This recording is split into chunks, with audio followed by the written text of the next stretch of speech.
on set. Even Emily's is still here. It's somewhere. You were looking for it yesterday. It has to be somewhere on this set. That's crazy. I filled it up with coffee and everything, milk and sugar. Rez, is this it? Is it right here? Did you have it? Oh, you left it under the coffee table. No way. The coffee was on the table.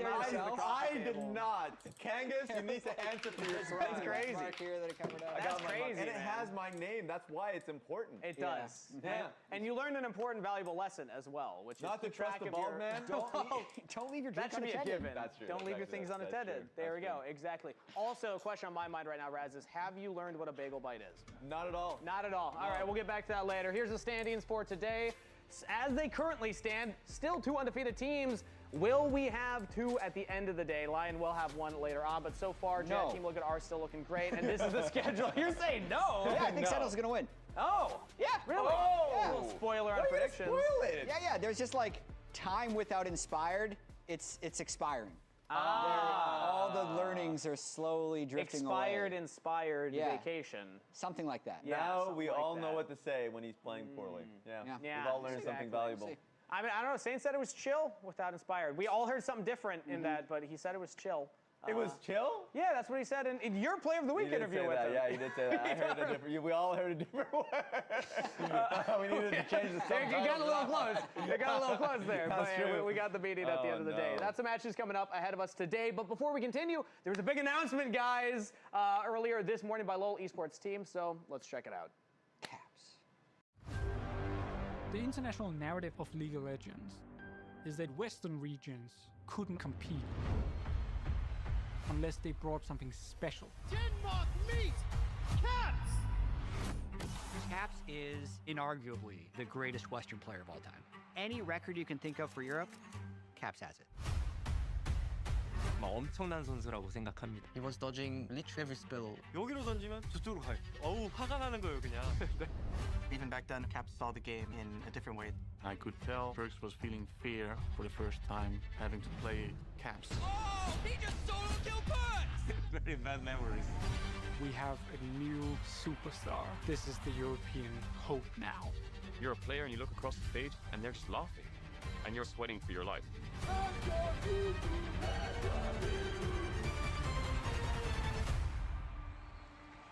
There are players at home right now. They're seeing those European players and they're believing that they can do it too. We can do this. We can go even further. Caps 就像是旗帜。 For players like Faker, Uzi, and Caps, you never really take into account years of finding ways to reinvent yourself to get back to the top. Where were you when the West rose up?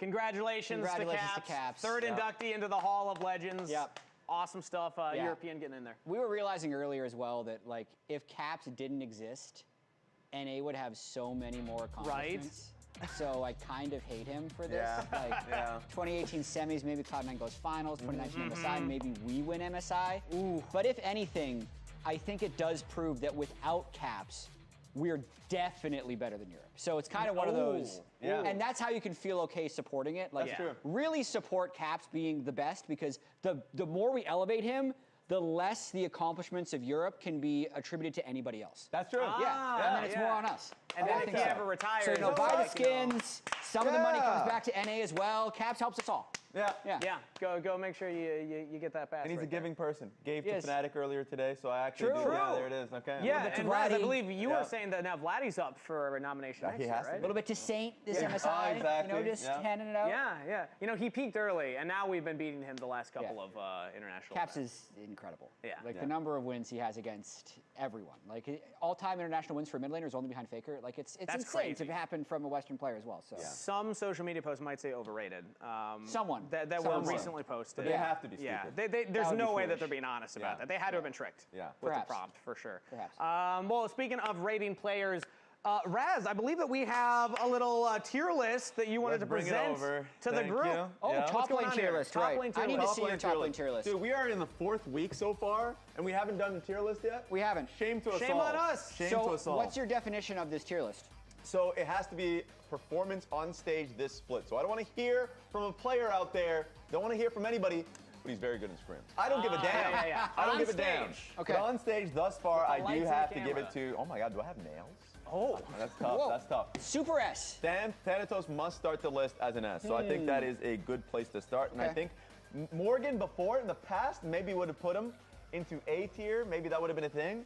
But I actually think he's been performing really well. Oh. So maybe I put him in S tier. Maybe I put him in A. For now, I do want to make a clear distinction. I'm going to put him in top of A tier. Okay. Just so we have a solo person on first. And I'm going to be very quick about it from here on out because I think Dokla needs to get a lot of credit for the beginning of the split thus far. So I'm going to put him and his big old head. So much bigger. Maybe even That's over crazy. Eclipse it more now right here. Right next to him. And then I'm actually, I think the biggest surprise so far is I'm going to put Fudge right at the end of A tier based off current performance at this moment in this split. I don't want to hear anybody say, what about split 1, split 2? I was born in split 3, baby. Hey, I don't they're care. 3-1 right now. Exactly. And then when we go continue on, I'm going to go with Impact, start of B. Aw. But you can convince me otherwise, but I'll say start of B. I'm going to go Surdy, continuing on here in C with Denethor. And currently, I'll put Gakkos. Wait a minute. This is not what I was expecting. This is not what I was expecting. I'll put him in Yes. C. I'll put him in the end of C. End of C at the moment. And the reason why I'm going to put him in end of C, grace period at the moment, because even though he's been playing poorly, he's been Grace playing period. grace period. He's little G right now. Right now, little G, only because he's been playing top of the teams at the moment with FlyQuest, but he has been not performing well at all. And this is my top lane. All right, Jan, Okay. what changes would you So make I- to this list? If you'll allow it, I would like Please to do. build a roster that I want to win the LCS tier list. Okay. Based off of what I With think is going to just top happen for the rest laners? of the split. Okay. Yeah, so which top laners do I take? At this point, Okay. it goes boom. Dokla does not count as an import slot. So he's actually right you're here, doing slightly that above with me. You're Thanatos, because doing I think their that. performance is very close. Okay. Then I'll go Morgan right here. And this is where it gets really tricky at this point. Impact, I think he's still a clutch performer. You put him on one of the best teams, I he's agree. still going to be there. Yeah. And then, weirdly you enough, don't have nails too. I think Surdy has been performing very well, Hey. and the rest of his team has not. I think Denethor, Fudge, and Gakkos are then all kind of down here. I think Oh, there's that's a gap. about. Here we go. Fudge is doing well. Denethor's there. Gakkos is here because import. Yeah, fair enough. Interesting. And What I do you think think, about this? actually, you are right, man. For a while, I think the one I have to think about a little bit more is Surdy. Claire. Because Surdy is, I think, performing know. outside of the Jace realm. And I think Jace right now gives you a lot of great stats. But on his Olaf game just yesterday, I thought he was doing well regardless. So I actually think Surdy should be higher. It's interesting because it feels like nothing changed at DSG, where typically top lane is holding it down and actually has like a little lead in lane, but then the rest of the map is struggling a little bit. Surdy's kind of replaced Castle in that regard. As the same type of player, he's able to get his own leads. He's able to win lane on his own without the help of the team. And I had pre-asked for this Gakkos graphic. I thought you were going to be gassing up Gakkos, so this would feel like a counter. Now it's just piling on Raz. Yeah, But he has struggled. He's actually struggled a lot in top lane. I thought he had a spectacular spring split, and he's been one of the lowest performing members on FlyQuest, especially based off what happened in spring. 9 ISO deaths, only 42% kill participation, consistently behind in gold and CSD. He has played against a lot of the other top laners, will Yes. continue to do so today with Thanatos, but he needs to be top tier for FlyQuest to be top tier. Yeah, and the reason why I think this conversation is as interesting as it is because I think the split is obviously going to change in a way that a lot of people will change their perspective on, like for instance, Fudge or the mention I had on like Gakkos. I think Gakkos will get better as FlyQuest gets better, and I think the opponents that they're facing does matter a lot. So I agree, and I think the beauty of Gakkos is how deep his champion pool gets, and when the pressure rises, he gets better with that. So I'm interested in how he does. But yes, FlyQuest as a whole, speaking of if he FlyQuest performs better, he performs better. They're not playing well at all. I feel like they have been struggling as a team, and I think especially it started in week 1, where Griffin has spoke to that in the episode of Pros that you were in, where he was very clearly unhappy about it because it didn't feel like, yes, Armeo started for LYON, but it was still a LYON with incredible players, and they didn't match that energy in the laning phase. Specifically, I felt like Masu and in their bot lane did not perform well, and so we need to see that different version of that.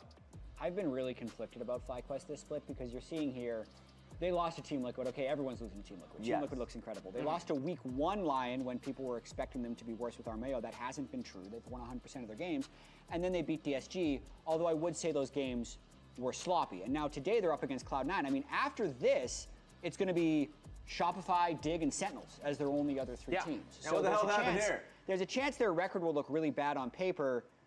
Their performance will actually just be, okay, they lost to the best teams in the league, and maybe they've beaten everyone else, which is why I think this game against Cloud9 is so important, because that's kind of where everyone is looking for the 3rd slot for Worlds, is between FlyQuest and C9, and neither team has looked particularly solid, but FlyQuest has had the harder schedule, which is why they've looked worse. Yes, completely agree. And for everyone out there, yes, FlyQuest did beat DSG. The graphic, that's the only one thing we want to add to that. Oh, yeah. Yeah, so that's the only. Oh. Yeah. Oh, yeah. Flip those cheers around. Flip those cheers around. Good catch. I do like that. Yeah. But as the correction, yeah. So I think that strength of schedule point is very clear because it's probably something that the coaches are telling the players, right? Like, it feels bad because, honestly, it should feel bad in the first 2 weeks. We got that out of the way, and it will get better over time. And if you flip the schedule, I feel like there's a strong argument that you're like, oh, yeah, this is the team that, you know, imagine that they were going to Mexico City to play with those other 4. They would have had a different strength of schedule. Things would have looked very different at this point. I think that it is tough to see right now those 2 losses, 1 and 2.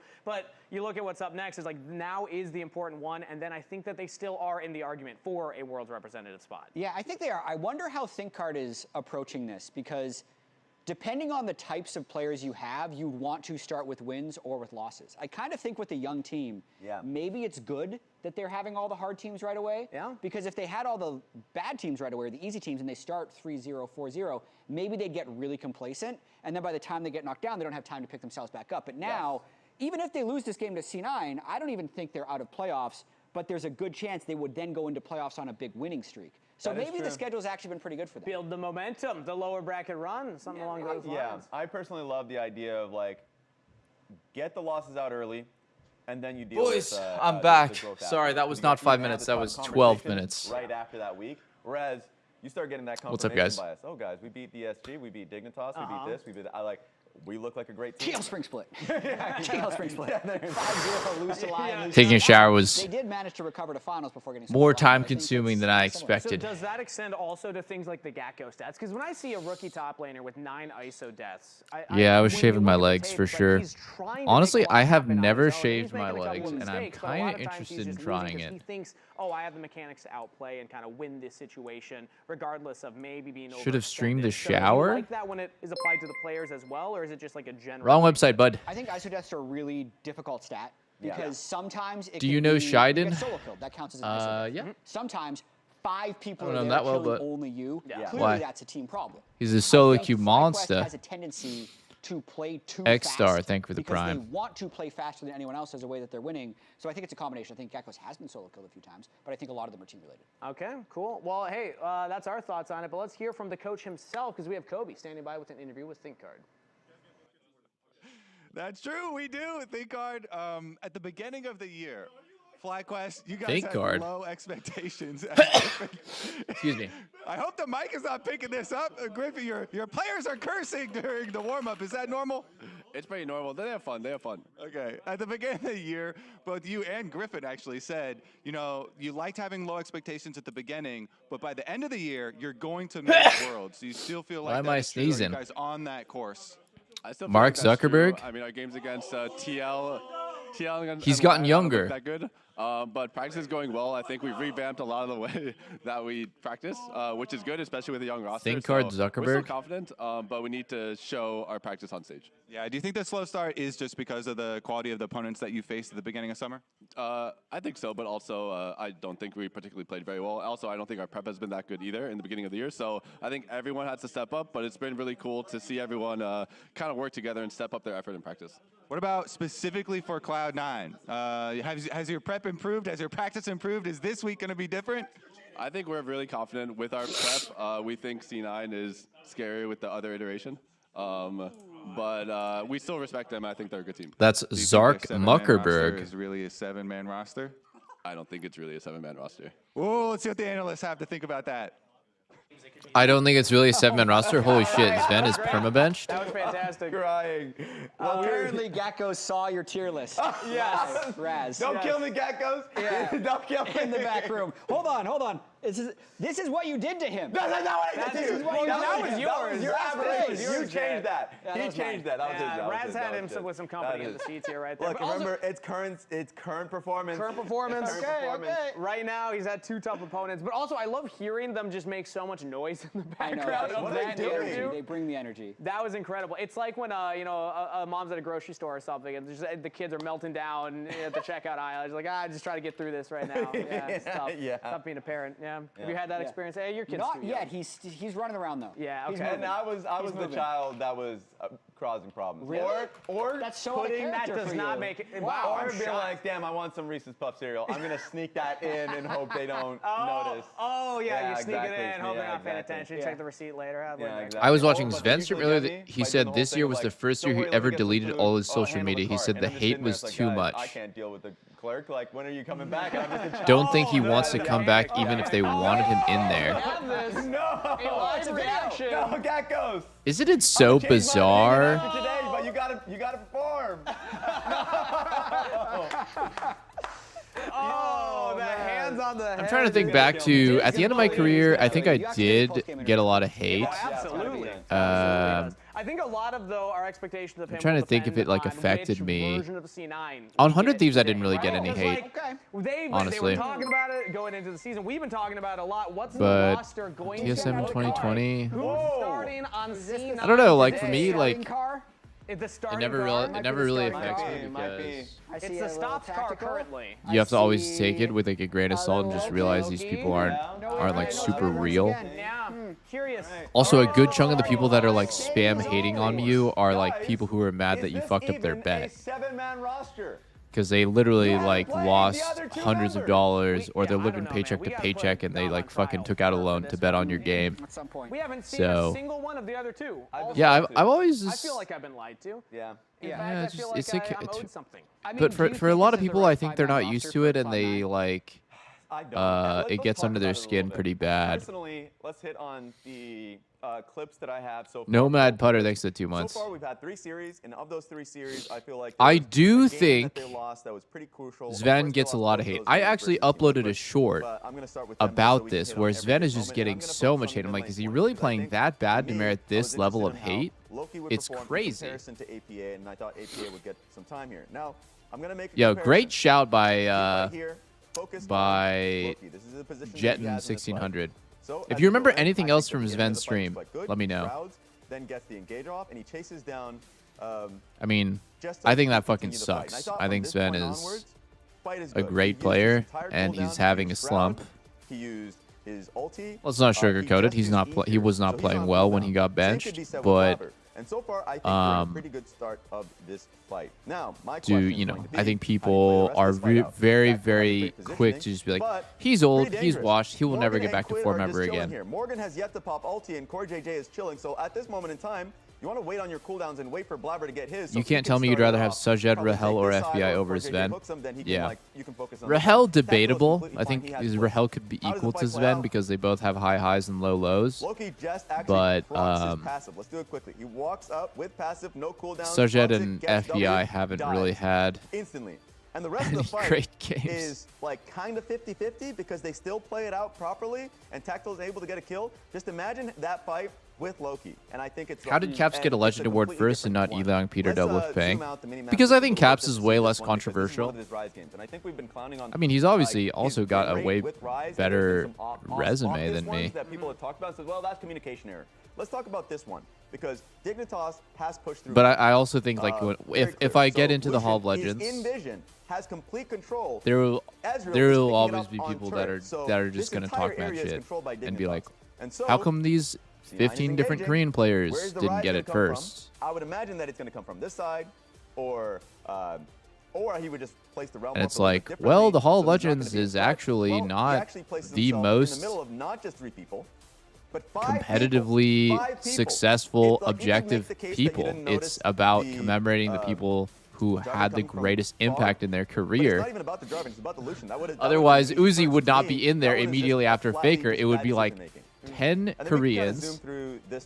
And I think there is an argument that Uzi would be in like the top 15, but it's just like, okay, like, are we really going to put Uzi over Gumayusi, Owner, Zayas, Keria, Mata, Peanut, Deft? You know, like, if you just think about lifetime career achievements, Uzi doesn't even sniff half the Korean players that are like in the top 10. But of course Uzi's in there, and of course Caps is in there, and I think there's an argument to be made that like I could be in there, Bjergsen could be in there. But you know, people are always gonna like try to misrepresent the Hall of Legends. It's just like, wow, this guy, like, he didn't even win Worlds. Like, what the fuck? Why is he in there? Moments in every series in which they had lost. That was the DSG series. That's the one win that DSG got. That was the one win that Dignitas got. And for me, I think if I did, just to see I think if I did get it, yeah, I'm not talking shit about Uzi. I think Uzi for sure deserves to be in there. He completely changed the way that people perceive AD carry. Player of the week, player of the week, player of the week. Major aspect that we talked about him was team fighting, but what we wanted to see from him was his individual laning phase. But we have not seen that yet, and to me, that's a big confusion, like a point of. I think if I had to pick a champ, it would be Lucian. What's going on with this whole roster situation? Because we have Kobe standing by with Dom. We do. Thank you. Yes, we have Dom here. All right, Dom. Everybody's been talking about the Cloud9 7-person roster. You guys announced it. You brought in the other 2 players, but we haven't seen either APA or Sven since the announcement. What's going on? Well, I think for our team, we have 2 new players that haven't had any stage time, right? And I think that we know what Sven brings. We know what Ian brings. We played with them the whole year up until this point. So a lot of these last weeks is just seeing how Loki and Eddie perform like on stage, and we're definitely seeing like more of who they are. I think that that's kind of the thing about playing stage games as opposed to like scrims. When you play scrims, you don't really know how somebody's going to behave when they're under pressure. Are they still going to bring like the same energy? So like last week, for example, I thought Eddie played really well. Like he showed some of his strengths there, and we're just trying to get a good read of everyone before we obviously get into playoffs. Very impressive focus. What Griffin is screaming his head off next to you. I can almost hear you, Kobe. What did you say? Have there been? I don't know. I haven't thought about the second one. There is actually there's a lot of champs that I think are like in the players where you guys can like strategically. I just really love Oh, definitely. Yeah, playing them. These players are Jinx, Caitlyn, Vayne, and a lot of it will just Kaisa. But I think Uzi picked Kaisa, right? I think what did Uzi pick? Chat? Did Uzi pick Kaisa and Vayne? As for your opponents today, is there anything specific, because you guys are actually undefeated versus them all year long? Is there anything specific that you do against this team? So I mean, I would never I cannot or is there anything that imagine that they'd allow people to overlap. I don't know. Do anything specific. I think we're just pretty aware of Lucian for sure. The second one, I'd have to like think about it and go look at my like Wikipedia and stuff. So just really just being aware of their strengths and then just understanding like who they are. I think they have a very definitive play style. I'm just trying to think like what do I mean? I don't really think of Tristan. Also, didn't Caps just pick it? I don't really think of Ash. I think that we just try to think about what Caitlyn maybe. Feels best. Yeah, I don't know. It's so weird. Dude, I have such a bad win rate on Jinx. Holy shit. 43? I think a lot of my Jinx games is on CLG. That's why. I want to see some new, or more of the new players, and also again Griffin yet again sabotaging now 2 interviews. 2 interviews in a row. He's very loud. I feel like I understand what Dom is saying. Oh, it only goes back to season 6. Interesting. Into your newer players. Trudge. Like, based on their definition of a 7-man roster, I should pick Sona. When all you have to do is 87 say win rate it's a 7-man Sona. roster, and it becomes a 7-man roster. Yeah. I want to look at some of the greatest 6- and 7-man rosters in LoL esports history. Okay. Just move a little bit. Oh, yeah. So what do we got? First off, there we go. 2024 T1 World Champions, famously Reckless, 6-man roster. Able to overcome the odds. That's and a world win champ right there. The world championship. Who is he? Famous one. What does he do? MSI Champions, recent Hall of Legends inductee. You may have forgotten about Promise Q. Oh, Promise Q. Yeah, famous 6-man of this G2 team. Couldn't have done it without him. Also, you'll know this one, Kangas. Yes. Famous 6-man, COG based Yuna. Oh, we love There's him. a lot of based Yuna all throughout MSI. He was here on stage. He was here walking on stage. You had to get the based Yuna, man. Hidden behind who he's Shadow. But that was Where also did a base 6-man Yuna roster. go? So if C9 can make this 7-man roster work, in the current iteration, then we may see Zven and APA join the likes of Yuna. Is Thomas Inspired Q, back playing today? No. and Reckless. Why not? What happened to him? It's already, we're in week 4 of that's it. LCS. That's it. How is he not back Thank yet? you for that little history lesson there. Pretty that incredible. Was fantastic. Yeah. Bruh. I understand if they want to run Loki and tactical, but then I wish they would have said that they're going to move them to the bench, or maybe this is all in good faith. Maybe they are going to swap them at some point, but it really does Actually, feel I know like where it's he a is, five-man but roster, and they have 2 I can't say. subs rather than a 7-man roster. Yeah, and they have 2 weeks left. Yes, 3 weeks, but they're playing in 2 of those weeks. So it's like, you're not going to get any time. What is Slash's original tweet about Dr. Disrespect? Well, these are the 2 teams that Oh, are talking I about found the it. world. So I think that's conversation. Guys, look, for several hours now, I've been told from credible sources the reason Inspired is not playing in the LCS. However, it is not something that can be shared openly, and due to the importance and sensitivity of the subject, it has to be completely independent and verified. So I'm going to make you give the argument, Jet, right now. Do I go first? You have to give the argument. Oh, wait, no, it's right here. I refrained from going on it. I don't feel comfortable with it currently. And Jack just walked by. Oh, somebody dropped an N-bomb in that Twitter thread. Gotta close that fast. What's the argument, Jet? I got an asset that kind of explains it for me. If we want to pull that up on the screen. Okay, right now. it's coming. They said. Do we remember what place C9 finished in lock-in? Second. Second. Yep. Do you remember where they finished in spring? Third. Do you know how many teams go to Worlds? 3. They're top 3 team. They've been a top 3 team. They're going to be a top 3 team. You wouldn't call that a worrying trend? I rest my case. No. Top 3 is a promising trend. That's it. That's it. 2 times in a row. Okay. Well, that's Jat's argument. Raz, do you have a different argument for why FlyQuest is going to win? Why is FlyQuest going to be the NA representative at Worlds? Is it because opening a Twitter thread? No, it's not. Scary stuff. Oh, yeah. Let's talk about it then. Okay. Let's say they were a top 3 team with the JoJo Pion roster. Oh, and then they faced off against 100 Thieves. They faced off against the 100 Thieves team, a scrappy team, a underdog team. Oh, they lost that series. Oh, damn, they didn't make it. Oh, this is C9 history. Oh, yes, history. Okay. Well, what about the roster that they were very clearly, I would say, you can talk about this year. First in lock-in. Ooh, but they didn't make it to first They were stand. second in lock-in. They're second place in lock-in. Oh, but in the regular season, they were regular doing really season. well. They were first going to they were undefeated. Yeah, they were. Yeah. But they didn't make it to. They didn't make the first stand. Oh, but what about this time around in Split 2? They were doing incredibly well in the regular season. Ooh, but they didn't make it to MSI. No, they didn't make it to MSI. When's the last time they what were at Worlds, what Raz? about 2025, right? 2025, where they were doing incredibly well during their own regular season. And then they go to the playoff against a struggling 100 Thieves, a scrappy, team-fighting, hungry team. Okay. Oh, they lost that team too. It seems as though during the regular season, they're doing incredibly well. This is what we're judging it based off, right? Yes. This is what we're judging it based off of. Raz, I'm going to go up against. Guys, are we going to see C9 take out FlyQuest with no Inspired? I honestly think at this point, This is Inspired is cutting it so dangerously close to Worlds. Like, the fact that he hasn't been with this team for 4 weeks is going to fuck them over in the long run. Like, I think it's some serious damage because, you know, they're building synergy, they're doing reviews, they are going over strats and drafts and just general gameplay without him. I'm sure that he's phoning in and he's a part of it in some aspect, but C9 won it? Yeah, I mean, it just sucks to not be able to play with him. And then, you know, he's going to come back towards the end, towards playoffs, and they're just really going to have to lock in, but I think it just throws off the whole team dynamic. What time is it right now? Regular season time. Regular season Yeah, time. and you know what? Go for C9. Go for C9. Start the show because you'll win in the regular season. That's what will happen. Take it away.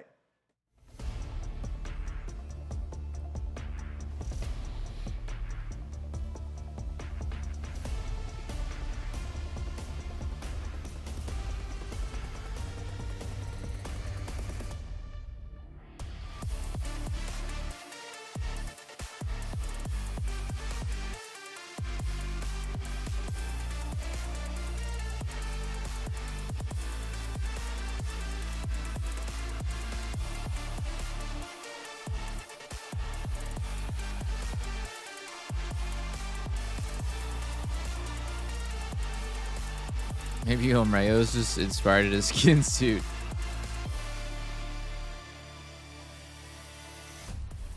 Ladies and gentlemen, Welcome. welcome back. Start the Riot games, boys. Arena here for another Sunday of LCS competition. Later on today, Sentinels are going up against an undefeated Lion. Vision But score first, per minute. We have C9 and Oh my god, I remember FlyQuest this game where I had going 12.6 CS per minute. head-to-head. That was a Both crazy of game. these teams, they You know, want CS per minute to make it stats to got Worlds. They completely want to fucked have over a since they shot made minions at spawn an faster. LCS title. Now you They can gotta easily get hit 12.6 through CS per one minute. Back another then, to do it. minions I'm spawn Captain every Flowers, 30 joined by seconds. Kobe and Emily Rand here for this TriCast. Now the I'm stats don't only fucking hoping matter because they is keep changing the blood. game. Yeah, I am hoping for CS both of differential these teams also to is just different be because minions spawn constantly sooner. fighting. That's And what because I there's want from more this minions series. that spawn Neither at team has 15, been so there's just clean. more farm I don't for think everybody. Either team has had specifically the start they've wanted. Even with C9 taking their series, they've dropped some games that I feel like they probably think. Wait, I said we FlyQuest shouldn't and not have Lion? dropped Oh my god, these I'm sorry. games.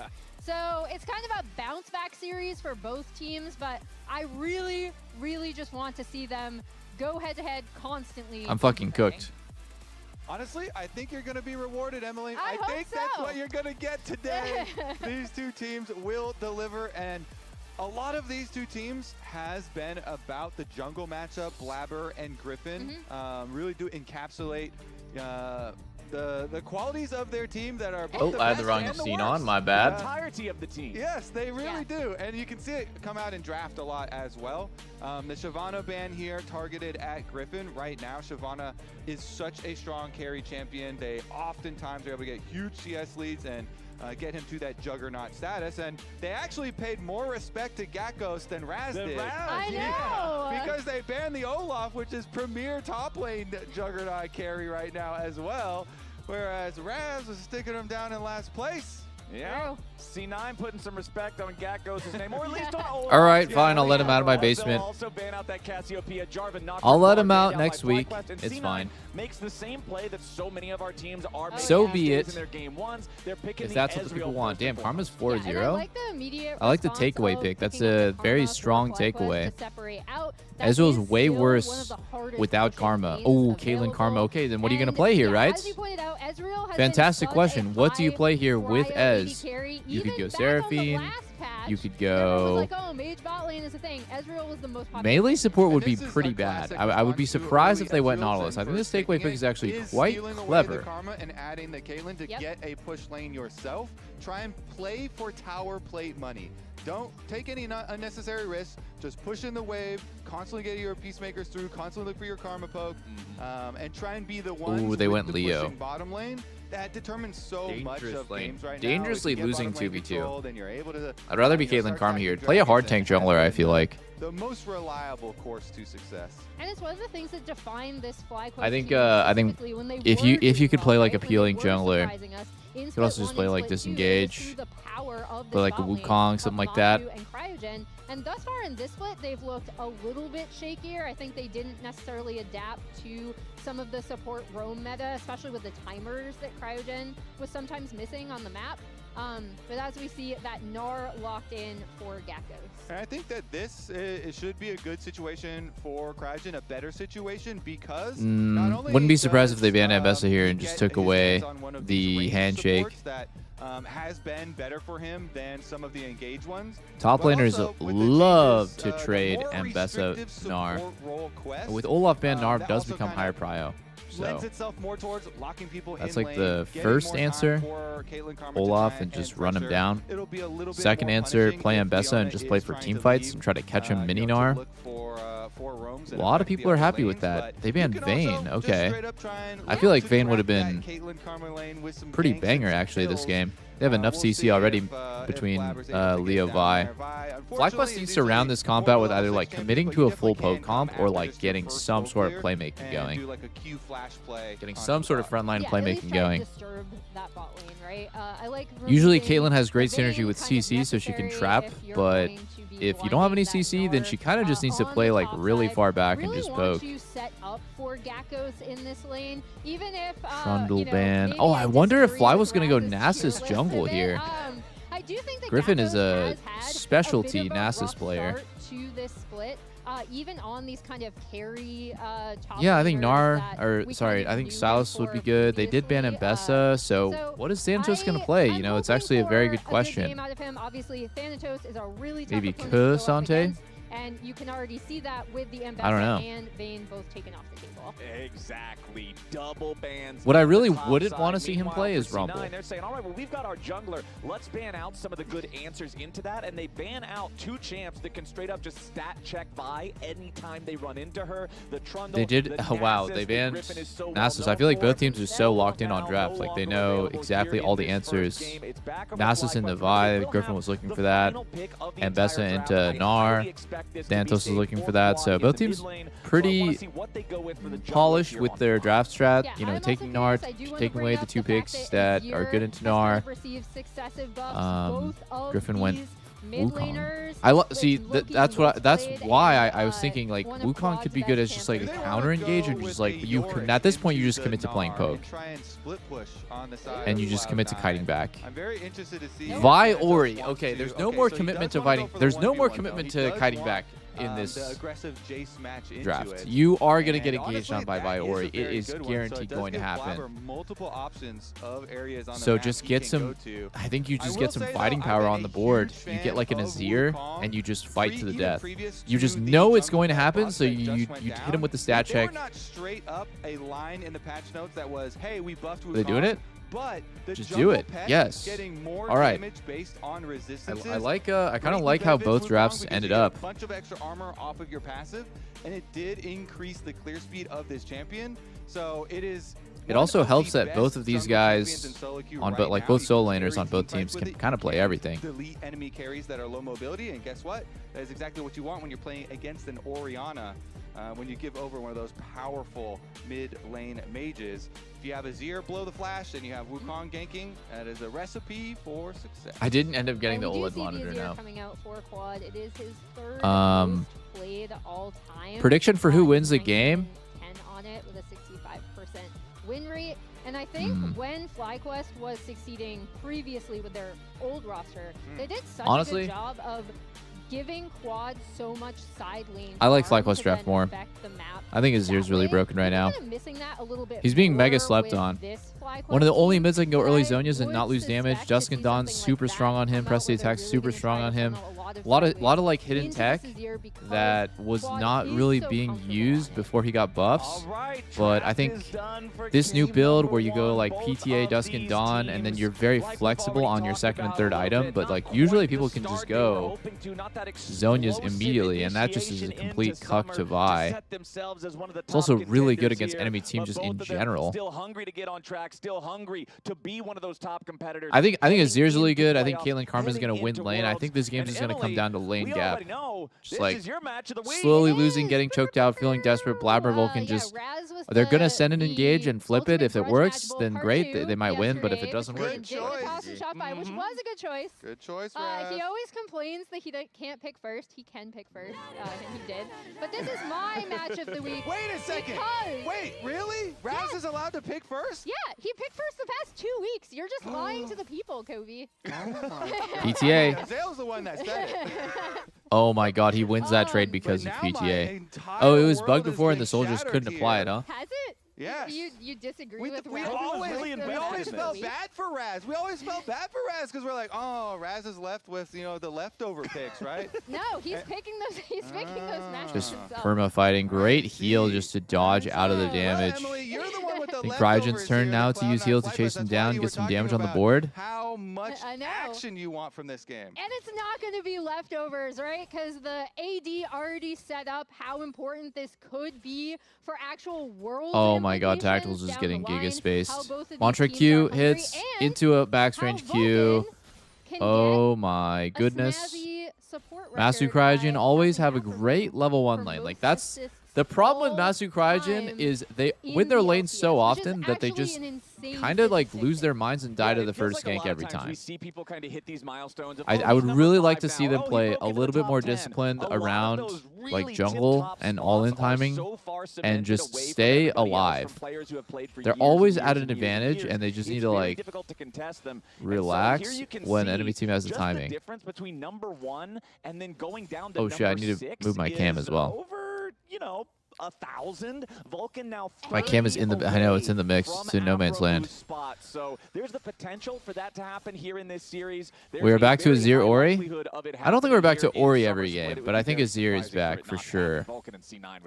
Well, teams are a little bit slow. As things go forward. And small shout out to Blav I would say for, you know, on the he's gonna be Azir. moving up the ranks today, provided God damn, that is so insane that Azir can just outtrade Ori like this. Jungler could get 2 assists in a series. That would be pretty Oh, important. Santos just solo killed Gakkos. Here in the top side, as soon as we pan up into top lane, Thanatos on the Jace, maybe justifying some of Raz's Gakkos slander. Let's take another look. I was going to say, are we just going to have to say Raz was right immediately here? Thanatos teleports in, gets the shock blast on the Gakkos. Let's see, and then it's just going to go regular hammer for him. What in the heck, man? Huh? Oh!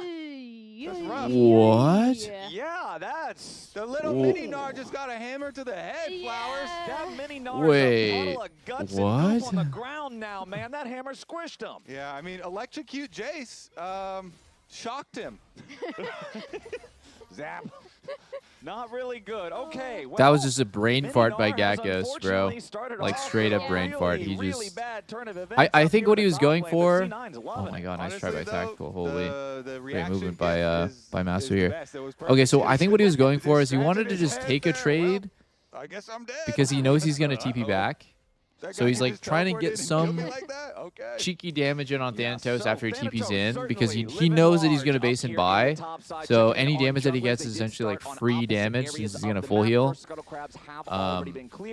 But obviously he's not really thinking about like, what if I just die? You know, instead of this being a trade of health, like what if I just straight up died? Also, Quad is fucking low-key in this lane. This matchup gets worse and worse. Azir just becomes so unreal against Ori later. The largest individual CS lead in the game does belong to Masu over Tactical, as the Caitlyn Karma lane oppression that you guys were talking about back in draft is in full swing.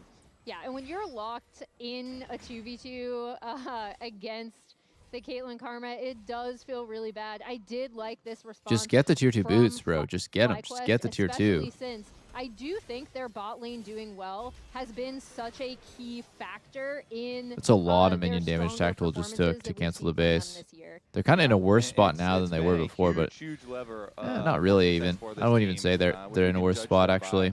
And Masu himself, you know, he it's just that they're diveable because they're so low. 2024, and he was undefeated, versus Tactical. So even though at the beginning of the day, you know, I was interviewing the coaches. And Griffin's doing double smite tech with bot prio to do early Drake.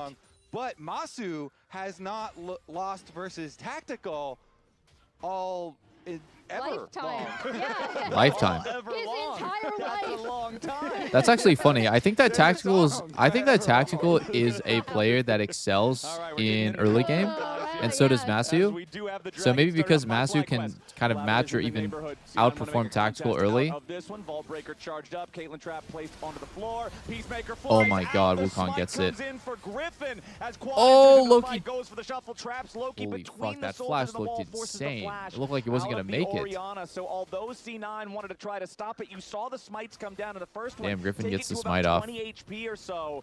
Looked like a bit of an Griffin wins the Diddy off. Which led FlyQuest to being able to escape with the objective, but now Griffin is back down here in the bottom lane, looking to maybe get something as a follow-up, but no, he's spotted by the ward. Tactical and Vulcan get back. Yeah, and it kind of just allows for all of them to reset, pick up some items. But yeah, this is what having that pushing bot lane allows you, right? Is the first look at the Drake as we look back on the smite, because this did end up being pretty so dicey. Close. It's a good old-fashioned fair smite fight. I love these, and nobody has upgraded smite, so yeah, it's like a fucking 600 damage smite off, and then Ori ults trying to stop Griffin from getting in, but he doesn't get it. It's at low, 32 HP left.